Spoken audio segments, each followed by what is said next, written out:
Unfortunately for this video, I did read a long book this month, but it was a book in Russian, so I cannot talk to you about it now, can I?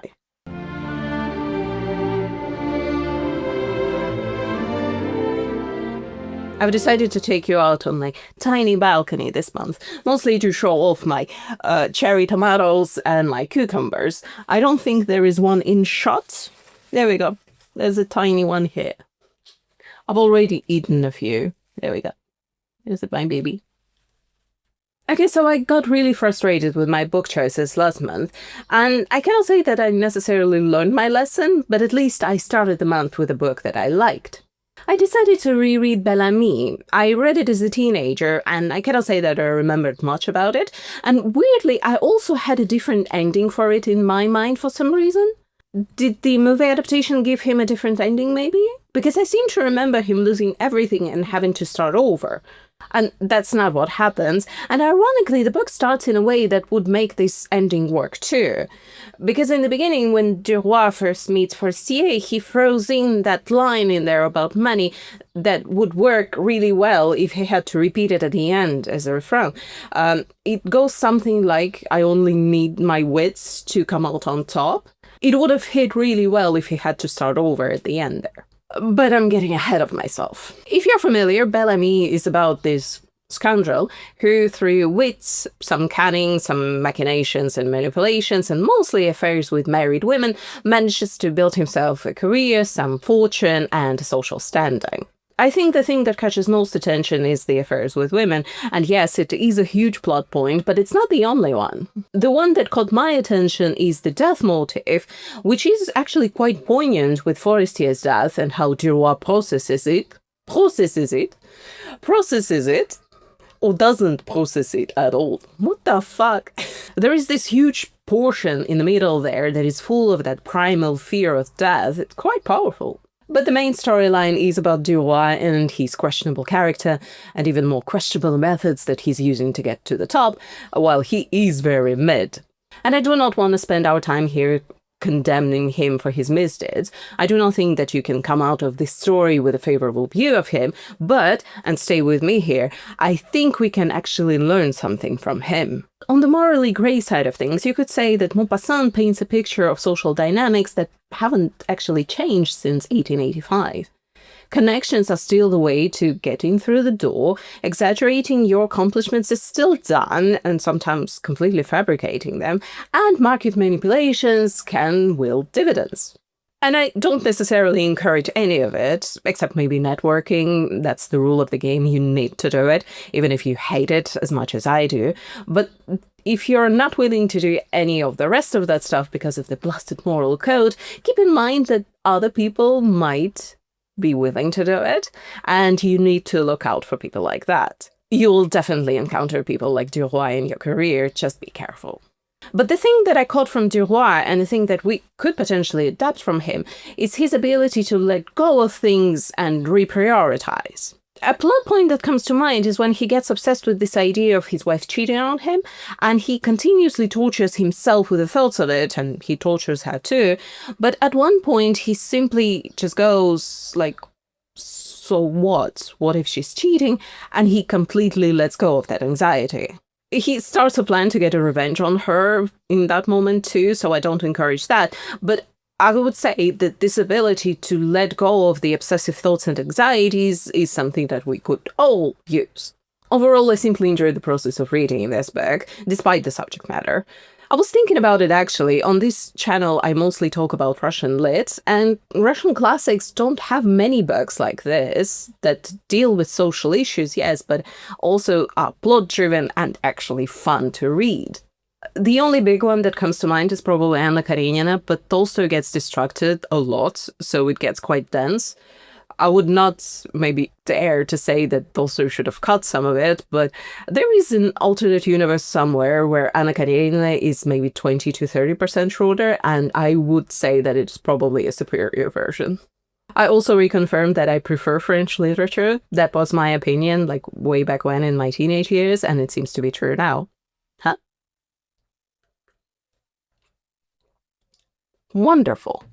I've spilled some water on me. This is going to be distracting, but hey ho. Speaking of, I'm not having any luck with the American authors. I really need to read Steinbeck. Somehow he's not been on my radar so far, and I think I maybe would potentially enjoy him. But for now, I've read 3 American authors, somewhat contemporary this month. First, let's start with the 20th century sci-fi. Dimensions of Miracles by Robert Sheckley tells the story of a man called Kamrodi who wins a prize in a galactic lottery and goes to retrieve it, but then getting back to Earth might not be as simple. The first thing that comes to mind is the similarities to The Hitchhiker's Guide to the Galaxy, a book that I love. I remember reading it in one sitting on a train ride. It was simply marvelous. But twist! This book, Dimensions of Miracles, was written before the guide. It is labeled as a satirical sci-fi, and yes, it is satire. I'm not sure if they've earned the right to write satire in 1968, but hey-ho. I cannot say that I particularly love the book. It is very uneven, and I think maybe Shackley bit off more than he could chew. For me, there are far too many events happening. It feels like I'm watching a TV show that's entire budget is like $5 in a dream, and every episode is set in a different location, and each episode is like 15 minutes long, and we move on before I can orient myself. The author, I think, wrote for Star Trek, so that tracks. Part of the problem is that I learned nothing about the main character, or this ancient prize that he's won, and it really bugs me now that I think about it. Like, I really know nothing about him. I'm not sure if it was intentional. I don't think that it was. So the main character feels like a MacGuffin that facilitates us moving from one location to the other. I like to invest in my characters, even in sci-fi, so that's the point not in book's favor. The second main issue is the philosophy, or the attempts at it. Each location is supposed to provide food for thought as to the nature of our world, of our gods, of ourselves, of like singularity, morality, a lot of things. But I didn't think that any of them were explored to the fullest, or in an interesting way at least. It felt like the author was throwing stuff at the wall to see what sticks, and so the book ends up being about everything and nothing all at the same time. The book also has this weird anti-capitalist motive sprinkled throughout, which is hella weird for a book written at the heights of the Cold War. Like, the capitalists are not great, but the commies aren't either, my dude. Having said that, I enjoyed some of the situations and locations that Kamrodi ended up in, like, for example, the planet of the dinosaurs and the awkward interaction that he had with one of them. That was nice. Or the entire subplot of the predator that hunts Kamrodi. I liked the underpinning message behind it and also how it was executed. That was fun. Overall, it feels like the author was rushing it, and also he didn't come up with a proper ending for it, so we got what we got. This book here you must be familiar with, or at least must have heard of it. When Breath Becomes Air made quite a splash when it first came out, it is based on a real-life experience of the author as he recounts the story of him getting diagnosed with terminal cancer, and he dies before he could finish the book, so there is an afterword from his widow here. Now, I will sound like an asshole here, but I feel like the real-life tragedy and the fact that the author died before he could finish the book does a lot of the heavy lifting here. The book is not great. The unfinished nature of it is quite apparent, not just in the ending, but in the way that it is constructed. It needed a few more editorial passes for it to be a good piece of writing. The main problem for me, however, and I do apologize, is that I didn't like the main character, as it were. He had that type of personality that is very typical for people who go into the medical fields, especially neurosurgery. They all have a god complex and they are very narcissistic. Part of it is dictated by the field. Only this type of personality would survive the hours, the workload, and the responsibility associated with it. So it's good that they go into these grueling professions.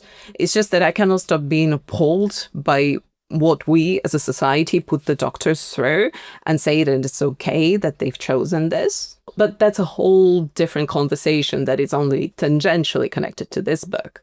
The main thing, or rather two things for me, are first, as I said, I didn't like the main character, and let's just say that he's a character for me to get through this conversation. He does think very highly of himself, and with good reason too. You don't end up in neurosurgery without being a very smart man.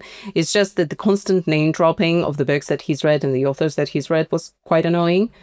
He also tries to play the not like other girls thing. He tries to portray himself as very empathetic, like he cares. And I think that he did. I'm not going to take that away from him either. It's just that there is an episode early on that comes to mind where he visits an assisted living facility, I guess, for the people who've lost most of their cognitive function and need constant care.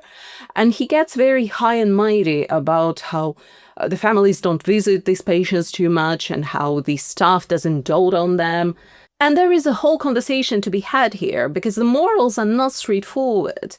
Anyone who's had a relative or family member need constant care knows how taxing that is on you, but you're not supposed to talk about it because you're not the one suffering. It's a whole thing.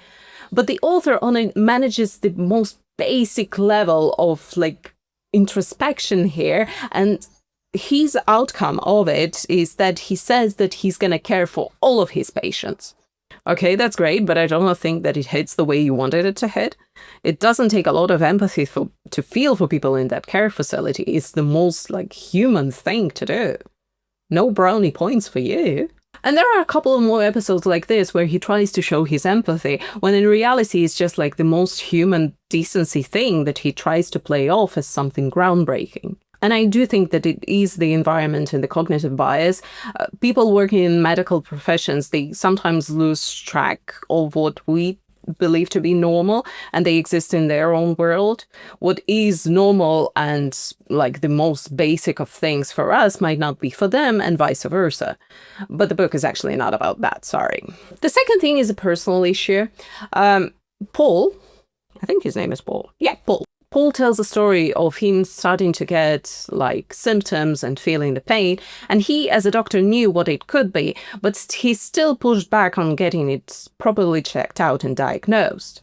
And there is something very human about this response of like, if I don't look at it, it might just go away. It just personally annoyed me that the doctor of this caliber would do that too. He should have known better. And if the doctors are fallible like that too, what chance do the rest of us have? My dad has cancer, and he constantly says that he wishes that he never got it diagnosed, that he would have lived a happier life like that.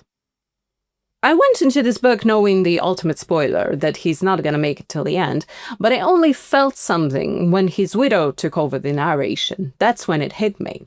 And I think that's ultimately what I took away from this book, that for me, my own death doesn't scare me much, but the deaths of people that I care about do. So I'm not interested in this rather clumsy exploration of the person's mortality from the point of view of the person dying. I'm much more interested in the people left behind, as it were. As we all know, funerals are not for the dead, they're for the living, and it's kind of the same here. Because ultimately, Paul doesn't have any answers as to how to deal with death, what it means.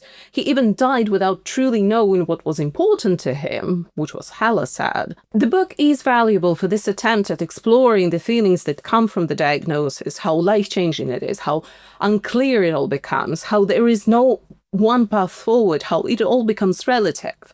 But honestly, he simply didn't have enough time to do this journey justice.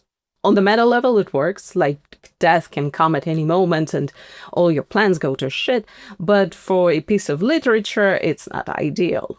But this is a very short book, and I think it might just provide something unique to you, so I'm not above recommending that you check this book out. This book here came on recommendation, and it was a total dud for me. Laura Segal and her collection Ladies' Lunch didn't resonate with me, mostly because of the writing. She used to write for The New Yorker too, I think, which is weird that I didn't like her writing, like, at all. The subject matter might not resonate with me just yet because it revolves around a female friend group in their 90s, and a lot of it is also autobiographical, I think. I looked Segal up, she had quite a life too, so I'm not dissing the subject matter here. The story that I liked most is about two friends falling apart, told from the point of view of one of the friends as she tries to figure out when they stopped being friends. That was quite nice. The writing, however, was very weak for me. I saw a review on Storygraph that kind of mirrored my own experience while reading it. It feels like I'm reading fanfiction for the fandom that I'm not in. And it's true, it feels like there is this whole other book out there somewhere about these women, so the author doesn't need to do characterizations, setups, or even payoffs. Like, I should know everything about these women already. And I don't. This slice of life style can work in fiction, but Segal doesn't really pull it off. You need to give me a little more for me to buy in. The worst thing that she does is that she tells a story and then abruptly pays it off with one sentence, as if it is a stand-up performance and she's finally gotten to the punchline. The character settings, the situations are not fleshed out even by short story standards. The payoffs don't work all the time, so I only read the ladies' lunch portion of this book and not the other stories, and I'm not going to read the rest of them, sorry. Just for completion's sake, let me mention the long Russian book that took most of my reading time this month. It's called Believe It or Not, and it is essentially magical realism. It is about young adults in the post-Soviet Russia in a small rural town, and there are like warlocks and dead guys living in that town too. I like the premise, not necessarily the execution. This is also part 1 of a 3-part series and the only book published so far, so the story is not resolved. And also, you cannot read this book. It's not translated into English, so I'm not afraid of spoiling it. But the author also kills off most of her principal players by the end of this first book, so yeah. What I got from it, however, is that I love fantasy when it is closer to that magical realism side of things, especially when it's rooted in folklore. I need to find something like that for me to read. Look at me reading like Percy Jackson or something. No, Steinbeck. I need to read Steinbeck.